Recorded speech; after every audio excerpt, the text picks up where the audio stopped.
Hello friends, how we doing? In today's video we are going to be doing a showdown of pressed powders. So lately there has been a few released and I got so many questions on which one I like better, which one applies better, which one keeps me on. This video is lengthy because I really went on applying these powders, comparing them, tell you what I like, what don't like, and it was a very detailed video, so I hope you appreciate. If this is your first time here, I am Gigi and I love makeup, and talking about makeup is just my passion. So join our family down below where it says subscribe. Also come to my socials, which are Gigi's Beauty as well, and without further ado, let's begin. Alrighty friends, let's get started. I'm excited to show down these powders. Now we have to put some facts out there. The whole idea of this video is that I can compare and just kind of answer the questions that you guys sent.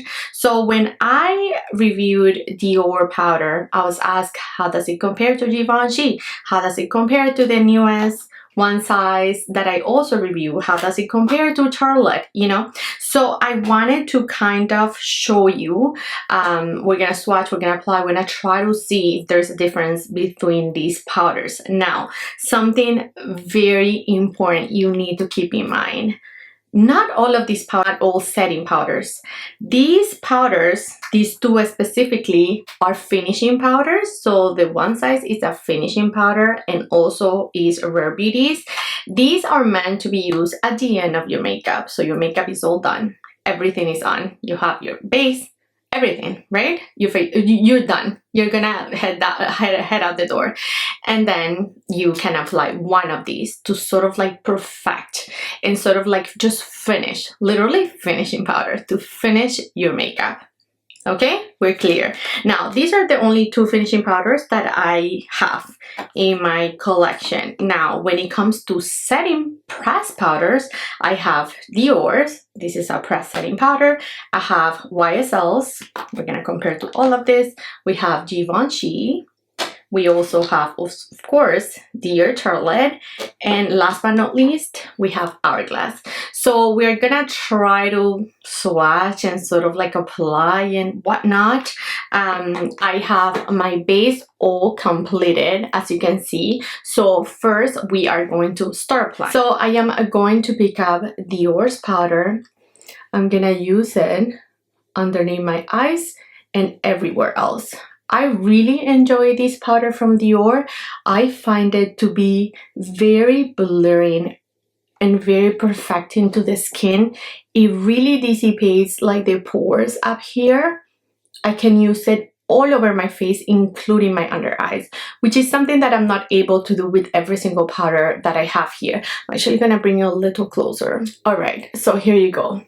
This powder really gives an effect of a blur, like it blurs your complexion, and it has a little, just a little bit of radiance.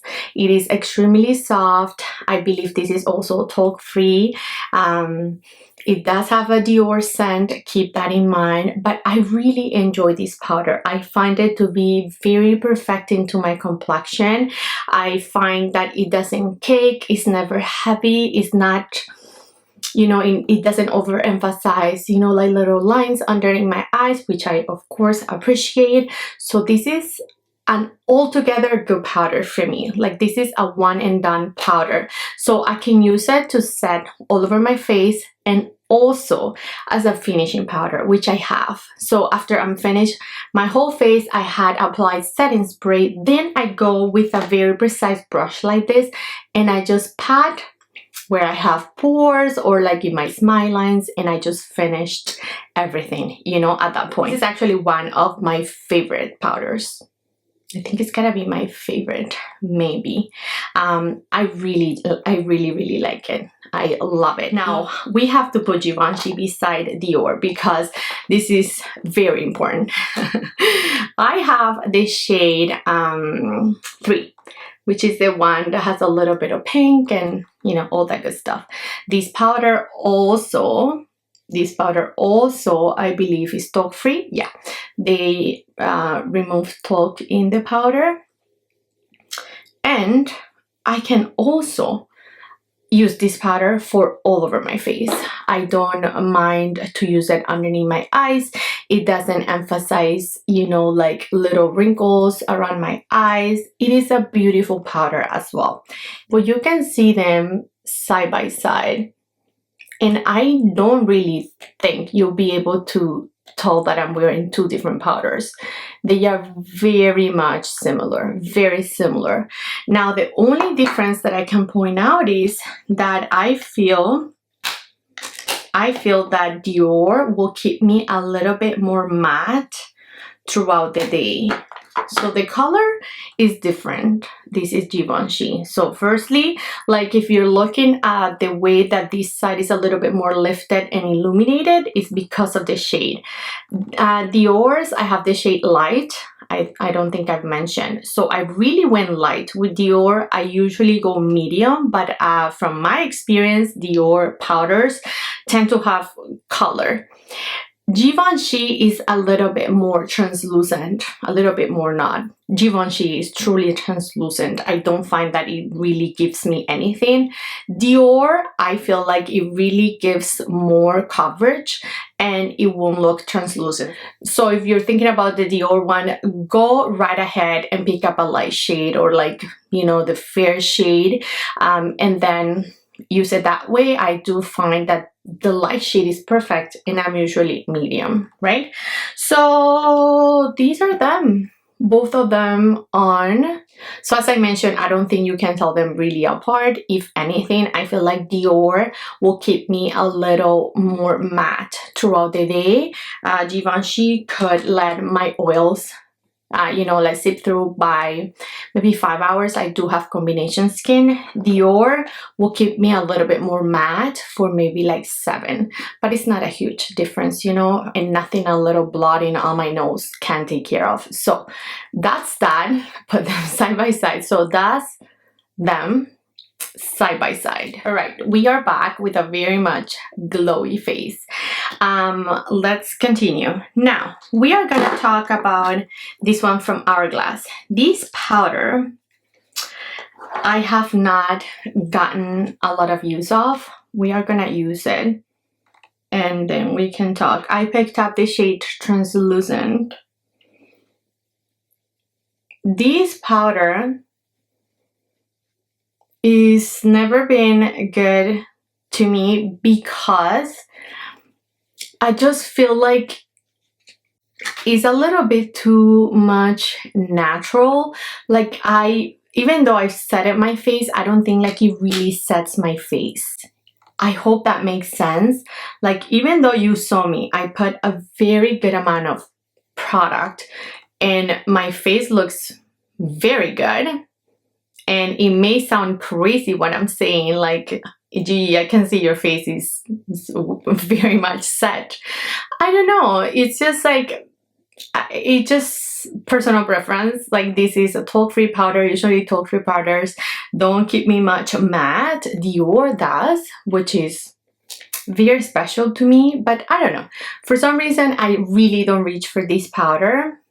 I feel like this is a beautiful one for people with more dry skin, and my combination skin just doesn't get along with this powder.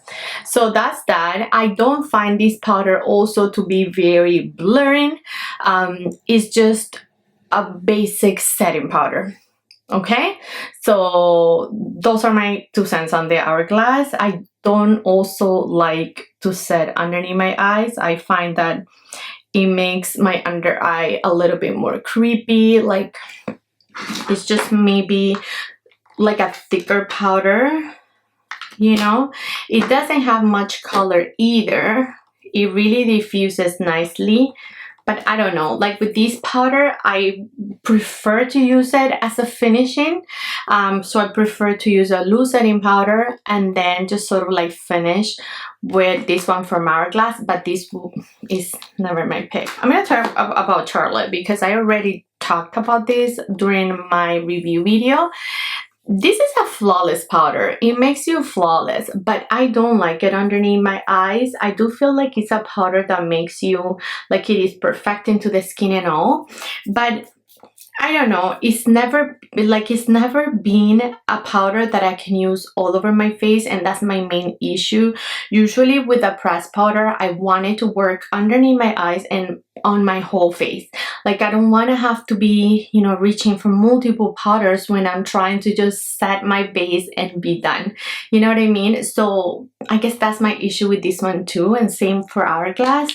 I'm gonna put it on this side, and you can see that for the pore area, did you see how much it perfected what Hourglass just neglected?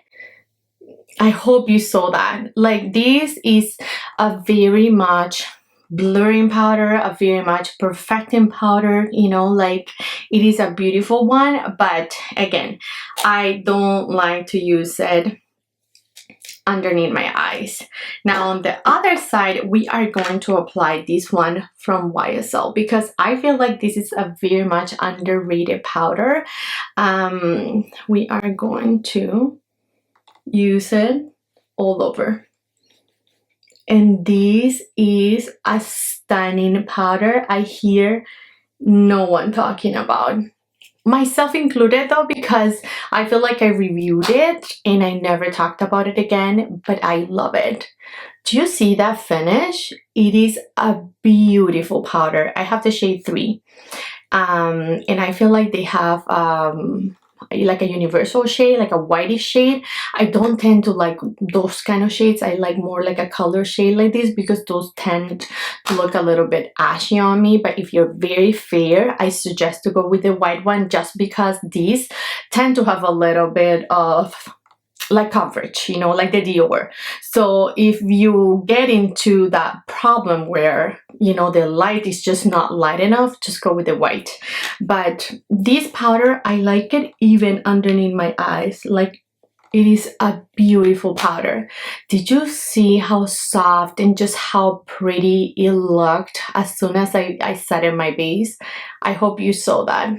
So here you have it. We have YSL on this side, and then a little bit of Hourglass, and then Charlotte on this side. Alrighty, we're back, and now we have the finishing powders. Now, I don't know how to do this, because in my video, the one size video, I showed you how to use it as a finishing powder, so at the end of my makeup, and then I also used it all by itself as a standalone powder. And I liked it both ways. So I think we're gonna do that. We're gonna apply both of these powders as a setting powder. We're gonna pretend they're setting powder. And you're gonna have to believe like my perception of the powder as I just finishing. But then you're not gonna be able to see how to properly use a finishing powder. So I feel like conflicted. And if I use it as that, I also feel like you're not gonna really be able to tell the difference, because the finishing powder is so tricky. Like, you could only see it with the naked eye. If you're in front of me, you know, you're gonna see the difference, but like in the camera, it's pretty much impossible. So I hope you can understand where I'm coming from. Now, this is in the shade Natural, and this is a little bit of a thicker powder. This is also talc free, so it is good for my acne prone skin, and this I like as a finishing powder. So this is actually very similar to the one from Hourglass. Same situation, except I do like it underneath my eyes. I don't have an issue with that, but it's just too natural for setting my face. Like, I don't feel like it's setting my base, but again, it's not a setting powder, so I understand, you know what I mean? Whereas Hourglass is really marketing this powder as a setting powder, but I don't feel like it sets my base. One from Rare Beauty I really enjoy as a finishing powder in my pore area. So what I think I'm gonna do, I'm just gonna take a little bit of the regular one size setting powder, like the pink powder, which is the one that I like from them, like this. I know this is a very mattifying powder, it's a very perfecting blurring powder, but again, it's just so hard to talk about a finishing powder. So then I will take this and I will just press around this pore area. and that's it. It really adds that layer of blurriness. It really adds that layer of perfection. It really hides the pore area. So this is a powder that I love for touch-ups, and I love to have it on my purse. Even though I don't really touch up my makeup, if I'm out and it's like very warm and I'm getting a little bit too shiny, then this is perfect for that. I'll blot a little bit my nose, and then I apply a little bit of this powder and I'll be done. Right? The most special powder, the most special finishing powder anyway, is this one, because this is a baked powder. But as I said that, now I'm backtracking to the Hourglass palettes and their finishing powder. So we're gonna apply that on this side afterwards. All right, watch. Now, this is the shade medium, and as I mentioned, it's one of those baked powders. It has some veining throughout the powder. This is silky, silky soft. You can see that it has color to it. It will add a little bit of coverage, but oh my god, holy moly, like, isn't this blurring? This powder is truly blurring. Like, this will make you a walk-in filter, no exaggeration. This powder is very nice. And thing is, with this powder, I can use it to set, and you're gonna see. So we're gonna set, and I'm applying a good amount of this powder because he's also very light. So meaning, like, I don't feel like I'm, you know, setting my base, but it sets my base. Look how pretty. Look how pretty it just set in my face. And then if I finish my makeup, I could just go over it on my, you know, problematic pore area, and that's it. How pretty. How pretty is this powder? And also this has a little bit of a glow. Like, it really has just a little bit of this veil of just perfection that is so hard to explain and sometimes so hard to show in camera, but it has it. It really does. Now, for the purpose of this video, we need to talk about the ones from Hourglass, because this is a real finishing powder, and this is also a glowy finishing powder. All Hourglass like finishing powders are usually glowy. In this palette we have dim light and soft light, and we're not talking about which Hourglass finishing powder is better. It's personal preference. I love dim light. Is it dim light? I love dim light. Dim light, I find that is perfect for my complexion. Hold on, I got it confused. I love dim light. I find dim light very pretty, and like, just, so dim light was this one. So dim light is a little bit lighter, and then this is the second one in this powder, which is soft light. But again, I'm not talking about shade specifically. I'm talking about that same effect, that same powdering, blurring effect that these finishing powders have. So yes, the One Size powder is truly an Hourglass finishing powder. So that's the closest that it's gonna be, and that's the bottom line. There's no other powder in my collection that looks like the one from One Size. It's just the ones from Hourglass. And I mean, if you get a full palette with so many shades, then it's worth investing on one of these palettes, because you know, you have the blushes, you have the bronzers, you have a whole thing, and then you get the finishing powder for the end. I have personally used one of these finishing powders to actually set my whole base, and I still like it. So I know it sounds a little risque and it sounds a little crazy, but I do it. Makeup has no rules. So I want to apply this palette. We're gonna apply it, and then we are going to use the setting powder, the finishing powder from One Size, as is meant to be used. I'm gonna apply this shade. This palette is similar to the medium from this year.